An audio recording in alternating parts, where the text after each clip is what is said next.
ഇടുക്കി ജില്ലാ അതിർത്തിയായ നേര്യമംഗലം മുതൽ അടിമാലി ഇരുമ്പുപാലം വരെ വനമേഖലയിലൂടെയുള്ള യാത്ര പരമാവധി ഒഴിവാക്കാൻ നിർദ്ദേശം.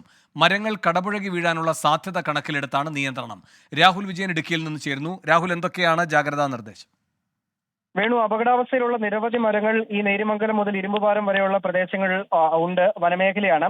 അതുകൊണ്ട് തന്നെയുള്ള ഇതുവഴിയുള്ള യാത്ര പരമാവധി ശ്രദ്ധിച്ചു വേണമെന്ന് നേരത്തെ തന്നെ നിർദ്ദേശം കൊടുത്തിരുന്നതാണ്. ഇപ്പോൾ എന്തായാലും പകൽ സമയങ്ങളിലും അവശ്യ സർവീസുകൾ, അതായത് പൊതുഗതാഗതം ഒഴികെയുള്ള അവശ്യ സർവീസുകളും ഒഴികെയുള്ള ആളുകൾ പരമാവധി അതുവഴി യാത്ര ചെയ്യുന്നതാണ് ജില്ലാ ഭരണകൂടം നിർദ്ദേശിച്ചിരിക്കുന്നത്. അതുമായി ബന്ധപ്പെട്ട ഉത്തരവ് പുറത്തിറക്കുകയും ചെയ്തിട്ടുണ്ട്. അപകടം ഉണ്ടാകാനുള്ള സാധ്യത കണക്കിലെടുത്തുകൊണ്ടാണ്. ഇതിൽ ഏറ്റവും പ്രധാനപ്പെട്ട മറ്റൊരു കാര്യം, വനം വകുപ്പാണ് ഇത്തരമൊരു ആവശ്യം ജില്ലാ ദുരന്ത നിവാരണ അതോറിറ്റിക്ക് മുന്നിൽ വെച്ചിട്ടുള്ളത്. കാരണം അപകടാവസ്ഥയിൽ നിൽക്കുന്ന മരങ്ങളുണ്ട്, അതുകൊണ്ട് തന്നെ ഇതുവഴിയുള്ള ഗതാഗതം നിയന്ത്രിക്കണമെന്ന് ഫോറസ്റ്റ് ആവശ്യപ്പെട്ടതിന്റെ അടിസ്ഥാനത്തിലാണ് ഇത്തരമൊരു ഉത്തരവ് വന്നിരിക്കുന്നത് എന്നുള്ള വളരെ പ്രധാനപ്പെട്ട ഒരു കാര്യം കൂടിയുണ്ട്.